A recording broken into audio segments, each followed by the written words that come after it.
everyone, what's up? It's me, Emily. Welcome or welcome back to my channel. If you're new here, I'm so happy that you stumbled upon this video, and I surely do hope that you could find it in the kindness of your heart to click the button, make all my dreams come true.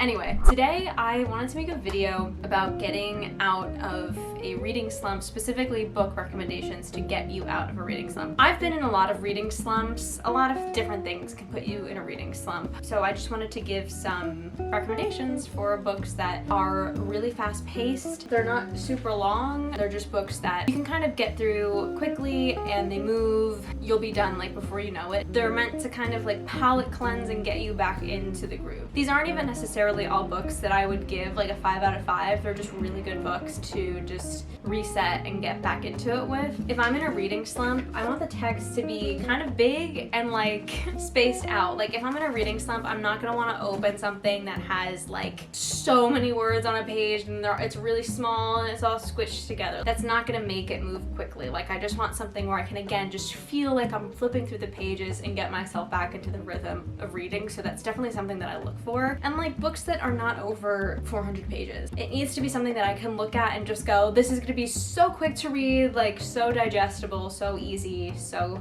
quick and easy. So without further ado, let's just get started. So the first 3 I have here, I have The Bodyguard by Catherine Center. This I actually gave a 5-star rating when I read it. Having read some other amazing books, I might give it a 4-star, but this is like literally 300 pages. It is the quickest read ever. The characters are so cute. Like I laughed, I cried. Honestly, like I'm not a huge rom-com person, and a lot of times rom-coms I expect to get me out of a reading slump, but they actually put me into one because I just don't care. I found the way the characters were written in this, it was so snug. I just felt like I knew them, and I was in the journey the whole time, all like 302 pages or whatever it was. I really, really highly recommend this if you're looking to get out of a reading slump. The next book is The Love Hypothesis. I think I might have given this like a 3.5 out of 5, but again, I mean, just like such a quick read, and I do feel like the characters were really well written and developed. It was just something like, I don't know, I wasn't like absolutely blown away by the plot, but a lot of people love this book. Like this has very, very, very high ratings on Goodreads. Just a really, really quick romance that's funny, and it's also like, remember there were a few characters in it that like I just did not like. There are characters that I really like. It takes you on a journey. Like there are a few little twists and turns, and it's a rom-com, so we love. The next book is Mame by Jessica George. This was such a quick read for me. This book I feel like is, compared to the first 2 books, a lot deeper, but it still could be like a beach read. Like it's still light. It just has a little bit more depth to it. It's like a coming of age story. There's death in it, and there's illness, and just finding yourself, and it's a little like self-deprecating and funny, and it was such a joy to read this. The character's voice, I love her. I think her name is Maddie. I really, really loved her, and like her mom, the mom character was just so, we all know someone like that if they're not already our own mothers. If you're looking for something a little bit more deep but still is very like breezy page turn, this is definitely the book for you. The next one I have is actually an author, 3 books by the same author, and that is Taylor Jenkins Reid. Kind of like the holy trilogy of Taylor Jenkins Reid. She is someone that I really looked at when I first got back into reading as an adult last year. I just remember it was the first book. I was taking like a 45-minute train ride into the city. I was in a waiting room for a little bit, and I came back, and in that amount of time I probably read like 200 pages. Like it was such a page turner, and I don't know if I said the title yet, actually. If I didn't, it's The 7 Husbands of Evelyn Hugo. Everyone loves this book. It takes place basically in old Hollywood and present day Manhattan, which are like 2 of my favorite places and times. I love every character so much. I do think that Taylor Jenkins Reid, like her books, are popular among people that are getting back into reading for a reason. It's very fast moving. You just want to keep reading and find out what the tea is. I don't know. I think I gave that one like a 5 out of 5. The next next one is, of course, Daisy Jones and the Six. Very, very quick read. It is written, as I'm sure most people know, in interview style, so it basically documents this band throughout the years as they give interviews. For that reason alone, it's such a page turner and I think a great book to get out of a reading slump with. That aside, like, I gave this a 3.5 out of 5. Like, I know a lot of people are obsessed with this, and I didn't see the show either. I feel like a lot of people like love the characters and they're like super into the story, and I just didn't feel that way. But I did read this very, very fast. It was a very easy read, a quick page turner, and this was the book of the year for book of the month in 2019, so a lot of people really, really love this book. And then the last Taylor Jenkins Reid book is Malibu Rising, which is a spin-off of Evelyn Hugo, like one very small character. It's a quick book. I don't know what to say. That takes place in Malibu, surprise. I think Taylor Jenkins Reid, she typically writes about fame in some way, like all of her main characters have dealt with fame, I think, and I think that that's like a very exciting thing to read about. Malibu Rising was awesome. I really love the main character. I think the end made me cry. It was great. I think I gave it like a 4 out of 5. Those 3 Taylor Jenkins Reid books, I would not actually recommend Carrie Soto is back, but those 3 that I just mentioned are really amazing, really quick reads. Okay, the next. So to get out of a reading slump, honestly, I would read any Colleen Hoover book. Like, I think that she is so good at writing character studies that move. Like, she writes very complex characters that you just fall in love with, and they're not perfect. Her writing, it just moves. She is a great author to look at if you're in a reading slump. I was in a reading slump. I read like 5 Colleen Hoover books in like, I don't know, maybe like 2 weeks or something. I cry a lot when I read her books. Like, there's just a lot of books that I read of hers that like I didn't expect to find so easy to read or like breeze through. So really any Colleen Hoover book, but 5 that I would super recommend for a reading slump. Verity, I'm sure as you know, like Verity's very, very popular here where we are now on the booktube, and for a good reason. It goes back and forth between a manuscript and present day. It is just like you want to know what's going on. Another one is Reminders of Him. It's on my favorite shelf on Goodreads. It is my favorite Colleen Hoover book. I ugly cried when I read it. It is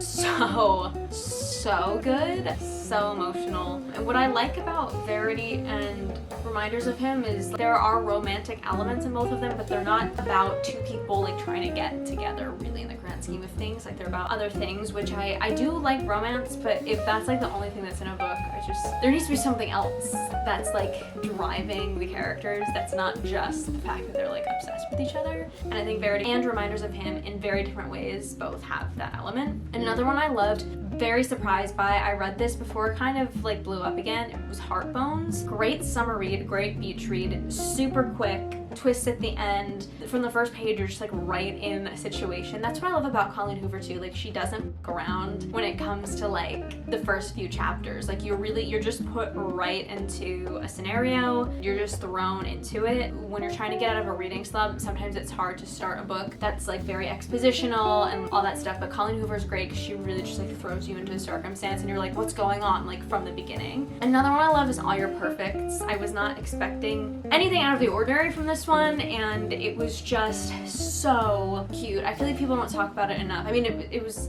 beautiful. It was a beautiful book about, you know, like what it means to be in a relationship and like what expectations are and how you can really define that in your own relationship. It was just beautiful, and I think it had alternating timelines, which I think too, when you're trying to get out of a reading slump, like having alternating timelines is a really great way to just kind of like engage yourself, keep things new, keep things fresh. You know, you're going back and forth, get those wheels turning again. And then of course these 2 books, It Ends With Us and It Starts With Us. A lot of people weren't crazy about the sequel, It Starts With Us. I just thought it was such a cute book. Like, it was such a palate cleanser after this one, which was so emotional. Like, this was just like, I feel like we all earned this a little bit. I think that this is actually a better book to get out of a reading slump with specifically. Like, it's just so quick and very snug. But this one also too is great to get out of a reading slump with. It is, I mean, content warning. I think with anything, you know, just look at any content warnings for any books, just because I think that's always good to do for your mental health. And the mental health of those around you. So these two books are great. I also just love a soft cover. I really don't like hardcovers. I talk about that a lot, like probably too much. So Coho, great author to read when you're trying to get, oh my god, this is gonna drive me crazy that my lens cap has been here in the frame the whole time. I hate that. So you have your Coho, you have your Taylor Jenkins Reid. Next, I would definitely recommend checking out the thriller/mystery genre. A good page-turning thriller will always get you out of a reading slump very, very quickly. I actually made a video about like, I think my 10 favorite thrillers, and then I have some thrillers that are coming out this year, so you can check both of those out. I last year read so many thrillers just because I was getting back into reading for the first time, like really getting back into reading as an adult. Thrillers were a huge part of like meeting my reading goals and stuff, so I love thrillers about like women that are like under the influence and like not reliable narrators. I love that. A few that I would recommend specifically, again, if you want more, you can check out those videos. Things We Do in the Dark. Oh my god, I read that in one day. It was so good. Like you think you're like at the twist of the book, and then you're at another twist, and then you're at another twist, and then you're at another twist. It's just insane. It was so good. I wasn't expecting anything from that book, and I got everything from that book. And I love it when that happens. I would rate that book a 5 out of 5. Next is All the Dangerous Things. This one is like 300 pages. Such a quick read just because it's so short, and it's also just, I really like the plot and like trying to figure out what's happening and kind of where it ends up. Such a good getting out of a reading slump book. Like 5,000%, like if you're trying to get out of a reading slump, this is the book for you. The next one is Local Woman Missing. It was so good. I will say the first chapter is not the best reading slump material, but if you could get through that first chapter, like it does pick up and it's so good. Like I was on the edge of my seat the whole time. I had so many theories, and I personally don't think it disappointed. It's not like a polarizing book, but I think people kind of give slight mixed reviews on it, but I personally really loved it, and I would give it a 5 out of 5. This book is, I think, the first book I read in a day. The Silent Patient by Alex Michaelides. This book is so good. Like this was the first book that I read in a day, which I said already. It was also the first book I read that had like a huge twist. Such a quick read. It moves. The characters are interesting. You want to know, like you just want to know. That's what's so good about thrillers, is like you just want to know why the thing is the thing, why the thing happened. I'd give it a 5 out of 5. Like this book, if you have not read it yet, like you have to read it. It's so good. And then the last thriller specifically that I recommend is The Woman in the Window. It looks like it's a little bit longer than most books. Like it's a little over 400 pages, but these pages move so quickly. Like I was actually avoiding this book because it was a little longer than the average book. I don't know why. I mean, it's still pretty short, but, and then I just picked it up one day and like could not put it down. And again, this one, in addition to All the Dangerous Things, both have the unreliable narrator trope. These books are similar in theme and like where the book goes, I would say. They're themes that I'm very interested in, but I can't really say what they are because they're kind of spoilers. But I would absolutely give this a read, but do not watch the movie because the movie sucks. No offense.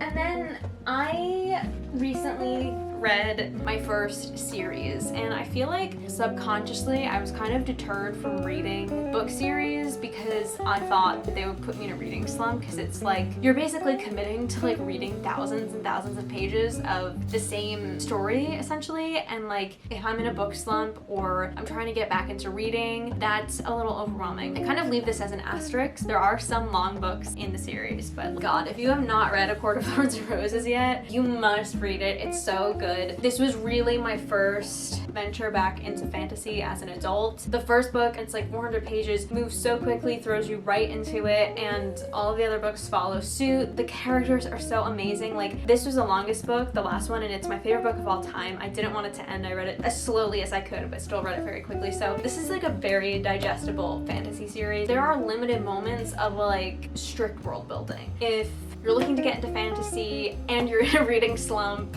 this is where you go. And that just about wraps it up. Thank you guys so much for tuning in and watching. If you're in a reading slump, happy reading. I really hope that these recommendations help you get back into it, cleanse the palate, reinvigorate your imagination a little bit. If you have any requests for types of videos you want me to make or content you want to see from me, please feel free to comment below. And if you have any book recommendations yourself, you know, feel free to share. Again, thank you so much for watching, and I'll see you in the next one. Bye! Oh, the bounce has... Oh, that looks so much better. I really should have hired a PA for this video to bounce me over. Bye!